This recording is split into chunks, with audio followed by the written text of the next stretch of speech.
Hi very good afternoon to all. So my name is Vishal Kumar और आप देख रहे हैं हॉट साइंस। सो फिर दोबारा से हम स्वागत करना चाहते हैं विशाल सर आपका। तो जैसे कि आपने लास्ट वीडियो सर की देखी थी जिसमें हमने जो है JRF एंटोमोलॉजी के बारे में बताया था कि कैसे आपको जो है JRF एंटोमोलॉजी की प्रिपरेशन स्टार्ट करनी चाहिए, कौन कौन से बुक लिस्ट आपको पढ़नी चाहिए और क्या क्या स्ट्रेटेजी रह सकती है जो आपको जो है यूटिलाइज़ करनी चाहिए। और लास्ट में विशाल सर ने बताया कि कितना कट ऑफ रहता है IRI के लिए।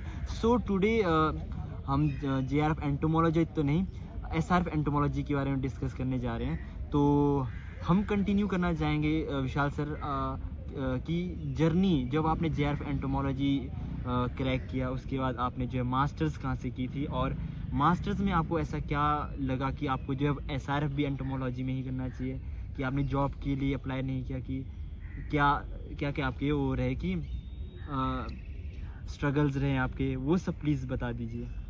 तो JRF निकालने के बाद तो मैंने जो एडमिशन लिया था वो साउथ में एक यूनिवर्सिटी है UAHS शिमोगा, वहाँ लिया था। एंड क्योंकि जो बताते हैं ना कि एंटोमोलॉजी का जो अच्छा स्कोप जो है वो साउथ में मिलता है। साउथ का आप कहीं university of agriculture and horticulture sciences की बात नहीं कर? उसी की बात। हाँ, it is very good college, बहुत अच्छा कॉलेज है। और वहाँ एंटोमोलॉजी का कुछ स्कोप भी ज़्यादा है साउथ में एज़ कम्पेयर टू नॉर्थ।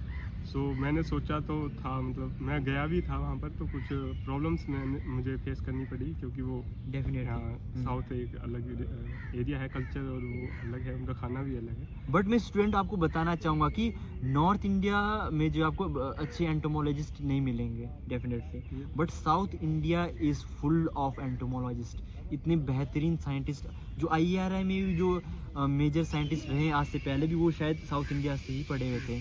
और एक शायद मैं उनका नाम भूल गया हूँ, एक बहुत ही बेहतरीन साइंटिस्ट थे जिन्होंने इतने सारे कीड़ों कौन सा पर्टिकुलर बीटल था, शायद 40 साल उन पर रिसर्च की थी। और शायद अब तो रिटायर हो गए होंगे, हाँ definitely, but he was from south India. तो south India is born entomologist, ये कह सकते हैं। तो विशाल सर कंटिन्यू कीजिए आप। ऐसा नहीं कह सकते कि नॉर्थ इंडिया में नहीं होते हैं अच्छे टीचर्स, हर जगह अच्छे हैं। बट साउथ में क्या है ना, साउथ में डाइवर्सिटी हमें देखने को मिलती है। इनफैक्ट डाइवर्सिटी वहाँ पर जो वेस्टर्न घाट्स वगैरह है, तो उसकी वजह से जो चीज़ हम देख पाते हैं ना, उसमें फिर क्यूरियोसिटी हमारी हो जाती है उसे जानने की, तो वो चीज़ मैटर करती है। वरना नॉर्थ में भी अच्छे साइंटिस्ट हैं, अच्छे टीचर्स हैं। साइंटिस्ट तो अच्छे हैं, बट एक मैं उसकी बात कर रहा था कि इन्फ्लुएंस है फर्स्ट प्रेफरेंस वो एंटोमोलॉजी को देते हैं अपार्ट फ्रॉम अदर सब्जेक्ट्स। क्या आप ऐसा कह सकते हैं कि साउथ इंडिया में जो है एंटोमोलॉजी को एज ए प्रेफरेंस पहले देते हैं? जैसे ये है, और इसका एक वही है मेजर रीजन।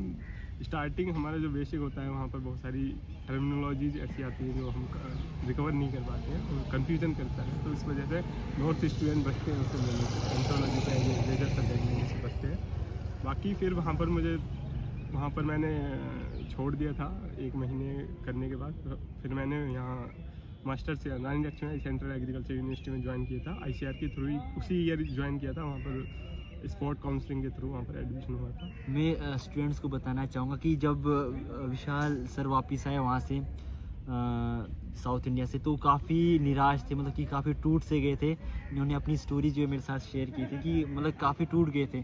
इनकी लाइफ में ऐसा लग रहा था कि अब कुछ भी नहीं बचा है। तो उस फेज़ में उनके अंदर एक मोटिवेशन आई कि नहीं, अब कुछ लाइफ में करना है, बड़ा अचीव करना है। तो मैं कह रहा था ना आपसे स्टूडेंट की लाइफ में एक मोटिवेशन होना बहुत ज़रूरी है कि आपने ये चीज़ क्यों करनी है। उसके बाद इनके अंदर एक चिंगारी आई कि मुझे जो है बेस्ट ऑफ बेस्ट करना है। तो वो थोड़ी सी स्टोरी अगर आप स्टूडेंट के साथ शेयर करना चाहेंगे। जो वहाँ पर 1 महीने में वहाँ पर मैं रहा था, उसके बाद मुझे ऐसा लगने लगा था कि मतलब इसका भी मुझे आइडिया नहीं था कि यहाँ पर स्पोर्ट काउंसलिंग के थ्रू एडमिशन होता है। तो मैंने ये छोड़ने का ही फैसला लिया था और आके दोबारा प्रिपरेशन करने का सोचा था। बट उसमें भी बहुत सारी प्रॉब्लम्स आती हैं ना, निगेटिविटी इंक्रीज हो जाती है दिमाग में कि सही अब तो कुछ हो ही नहीं सकता। एक पर्टिकुलर प्रिपरेशन के बाद अगर तुम किसी चीज़ को छोड़ देते हैं ना, तो वो प्रॉब्लम क्रिएट करती है। तो उसके बाद फिर मतलब थोड़ा डाइवर्ट रहा था, थोड़ा डिप्रेस रहा था। उसके बाद फिर जब मुझे ये पता लगा कि यहाँ पर स्पोर्ट काउंसलिंग के थ्रू एडमिशन हो सकता है, एज मेरी रैंक अच्छी थी तो डायरेक्टली मुझे एडमिशन वहाँ पर हो गया था। पहला नंबर मेरा ही था, 2 सीट थी वहाँ पर। तो मेरा वहाँ एडमिशन हो गया। उसके बाद फिर मैंने दोबारा अपने उस फ्लो में आया एंथ्रोपोलॉजी के, और जो मेरा बेसिक था, जो क्लियर था, उसने मुझे बहुत हेल्प की पीएचडी में एडमिशन लेने के लिए। क्योंकि जो बेसिक अगर तुम्हारा मजबूत है तो तुम्हें आगे फिर इन फ्यूचर कोई प्रॉब्लम होने की। तो सर ने अपनी जर्नी बताई कि कैसे वो वापस जो है साउथ इंडिया से आए और अपनी मास्टर्स जो है यूपी के कॉलेज से की उन्होंने, तो रानी लक्ष्मीबाई कॉलेज से की, सेंट्रल एग्रीकल्चर यूनिवर्सिटी से की उन्होंने। तो विशाल सर आप बताएंगे कि एसआरएफ एंटोमोलॉजी की जो प्रिपरेशन है स्टूडेंट को जो है कब से करनी चाहिए? मास्टर फर्स्ट ईयर से कि मास्टर सेकेंड ईयर से करनी चाहिए? एसआरएफ की अगर हम बात करें तो मास्टर्स में क्या होता है, हमें पहले तो कोर्स वर्क होता है 1 साल का, उसके बाद रिसर्च का पोर्शन चालू हो जाता है। तो टाइम हमें नहीं मिलता है प्रॉपर कि हम सोचे कि हमें इस सेमेस्टर के बाद स्टार्ट करनी चाहिए। तो इन बिटवीन जब भी हमें टाइम मिल रहा है तो उसके अकॉर्डिंग हमें तैयारी करनी चाहिए। और इसमें कुछ एक्स्ट्रा पढ़ने के लिए कुछ इन डिटेल बुक हम पढ़ते हैं, जैसे ट्रिपल ई में सजेस्ट करूँगा इसमें पढ़ने के लिए।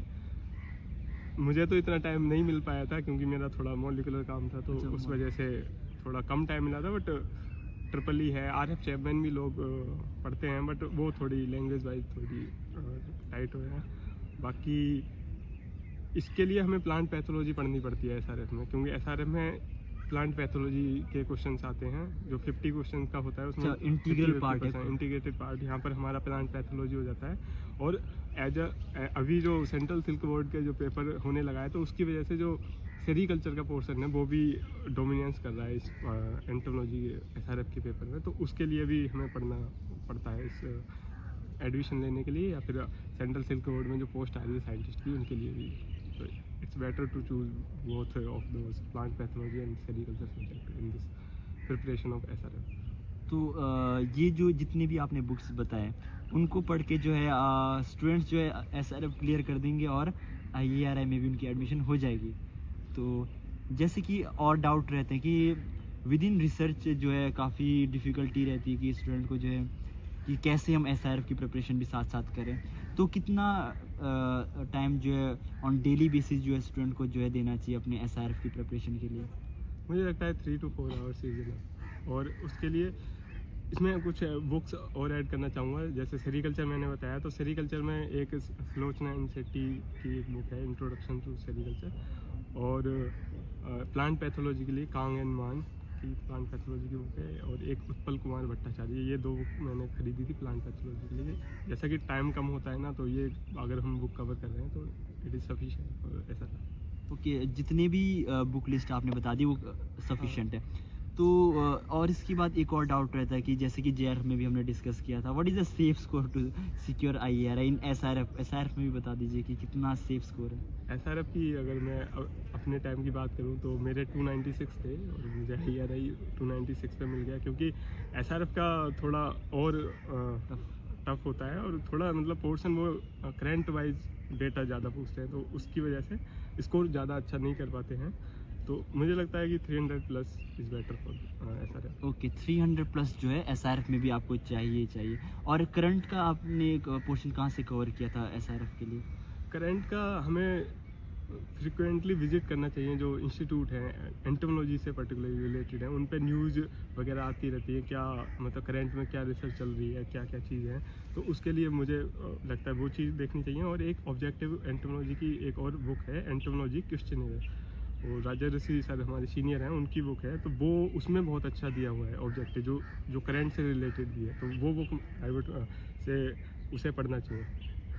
तो ये थी सारी बुक लिस्ट जो है, और हम जो है जितने भी बुक लिस्ट जो है सर ने बताया वो आपको डिस्क्रिप्शन में दे देंगे कि आप वहाँ से जाके जो है परचेज़ कर सकते हैं। तो विशाल सर, और इसके अलावा आप कुछ स्टूडेंट्स को सजेशंस देना चाहोगे कि क्योंकि आपकी लाइफ काफ़ी अप डाउन में रही है, and I personally believe if someone is topper he will talk about toppers mentality, और उसको पता नहीं हुआ कि कैसे गिर के उठना, कैसे उसको पता नहीं रहेगा। बट जो गिर के उठ रहा है he definitely know the value of time, value of money and value of books, everything. उसको पता होता है कि एक पर्टिकुलर चीज़ की क्या अहमियत है। तो आप हॉर्टी साइंस के प्लेटफॉर्म से स्टूडेंट को क्या गाइड करना चाहोगे कि जो आपने गलतियाँ की थी और आप चाहते हो कि स्टूडेंट ना करें? जो यूजी की अगर मैं बात बताऊं तो मैंने मतलब बहुत ज़्यादा टाइम वो होता है ना कि एक रटने वाली चीज़ एक हैबिट बन जाती है अगर एंटोलॉजी कोर्स ले लिया है, क्योंकि वो चीज़ समझ में नहीं आती ना, उसके लिए विजुलाइज करने की ज़रूरत है हमें चीज़ों को। अगर कोई इंसेक्ट पढ़ रहे हैं तो उसका मतलब एक बार पिक्चर जाके अगर गूगल भी कर लिया तो उससे हमें एक आइडिया हो जाएगा। मान लो अगर आज मैं राइस के पेस्ट पढ़ रहा हूँ तो पूरी एक लिस्ट बना सकते हैं हम, और शाम को वो सारे जितने पेस्ट हैं उनकी एक फ़ोटोग्राफ हम चेक कर सकते हैं। शाम को बैठ के आधे एक घंटे हम देख सकते हैं कि हाँ ये पेस्ट ऐसा होता है, तो उसकी कुछ माइंड में हमारे एक इमेज बन जाती है, तो उससे इम्प्रूव होता है अगर क्वेश्चन हम अटैम्प्ट कर रहे हैं जो मोर्फोलॉजिकल बेसिस है, तो उसकी ज़रूरत है। बाकी किसी से कंपेयर करने की मुझे लगता है ज़रूरत नहीं है। अब आप जितना टाइम दे रहे हो खुद से पूछना है कि मतलब आप सेटिस्फाई हो रहे हो या नहीं, जितना आप टाइम और अपने लिए करना है, बेस्ट करना है। अगर कंपैरिजन में कभी कभी हमें डाउट होने लगता है अपने आप पर, नेगेटिविटी क्रिएट होती है, मुझे लगता है नेगेटिविटी क्रिएट करने की ज़रूरत नहीं है, पॉजिटिव रहना है। बाकी स्पोर्ट्स की मुझे लगता है ज़रूर हमें एक स्पोर्ट्स तो करना ही चाहिए, चाहे जिम करो चाहे कुछ भी गेम खेलो, एक स्पोर्ट्स होना चाहिए पर डेली लाइफ में। जैसे आपने, मुझे एक स्टोरी अभी याद है विशाल सर, मैं डिस्कस करना चाहूँगा स्टूडेंट्स के साथ ही। ये आपने बोला कि पॉजिटिविटी हमेशा रहनी चाहिए। एक काफ़ी इंटरेस्टिंग स्टोरी मैं आपको बताना चाहूँगा। एक जूनियर था, मैं नाम नहीं लूँगा, उसका JRF क्वालिफाई हुआ था, he has got very good rank, और उसको IHR और IRA मिल सकता था, बट उसका ब्रेकअप हो गया था। It is true story. और उसने मुझे कॉल किया था कि सर कि मैं IRA नहीं लेना चाहता, मैं कुछ भी नहीं करना चाहता हूँ, मैं सब कुछ छोड़ रहा हूँ, मैं डिग्री ही छोड़ रहा हूँ सर, मुझे अब कुछ भी नहीं करना है, घर जाना है। तुम स्टूडेंट, आपकी लाइफ में बहुत कुछ है करने के लिए, आपकी फैमिली है, आपको अपना करियर बनाना है, मतलब बहुत सारी चीज़ें, और इन्हीं चीज़ों में आपको टाइम वेस्ट नहीं करना है। और IRA को अगर आप छोड़ रहे हो तो आप बहुत सारी चीज़ें मिस कर रहे हो। तो इतना इजी नहीं है, अगर आपको मिल रहा है ना वो चीज़, तो उस चीज़ की कदर करो। और 1-1.5 साल बाद आपको खुद ही रियलाइज़ हो जाएगा कि ये चीज़ें सच में मैंडेटरी नहीं है। और मैं सीरियस नोट में बोल रहा हूँ कि इन सब चीज़ों को इतना ज़्यादा डिप्रेस्ड वे में मत लो, और लाइफ में मूव ऑन करना बहुत ही ज़्यादा ज़रूरी है। अब उसको IRA मिल गया था, IHR भी मिल रहा था, तो मुझे कहता है कि सर मैं बहुत डिप्रेस्ड हो चुका हूँ सीरियसली। तो मैं सभी स्टूडेंट को गाइड करना चाहूँगा कि आप मेहनत कीजिए, यही टाइम है, यही पीक टाइम है, क्योंकि एक बार जो टाइम चला गया वो वापस नहीं आ सकता है। एक बार अगर आप IRA आ गए तो आप मेरे को फाउंडर प्रभांशु से भी पूछ सकते हो कि IRA में ऐसा माहौल है कि every student is A rank holder, और जॉब की तो कोई टेंशन है ही नहीं। यहाँ पे लाखों कमा रहे लोग, 80-80 हज़ार की जॉब, कल कोई सुनने में आ जाता है कि वो फलाना जॉब में लग गया, वो लग गया। तो इस मेंटेलिटी से चलिए कि आपको IRA करना ही है।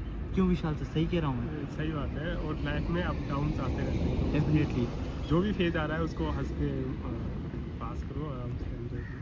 तो स्टूडेंट्स, तो आज का सेशन जो यहीं ख़त्म होता है। होप सो कि आप को जो ये सेशन काफ़ी एंटरटेनिंग और नॉलेजफुल लगा है। तो इन फ्यूचर आपके जो भी डाउट्स होंगे आप नीचे कमेंट बॉक्स में लिख सकते हो, और आपको जिस टॉपिक के रिगार्डिंग जो वीडियोस चाहिए तो हम इन फ्यूचर उन टॉपिक्स के रिगार्डिंग जो है वीडियोस जो है बनाएंगे। तो thank you so much from horti science team.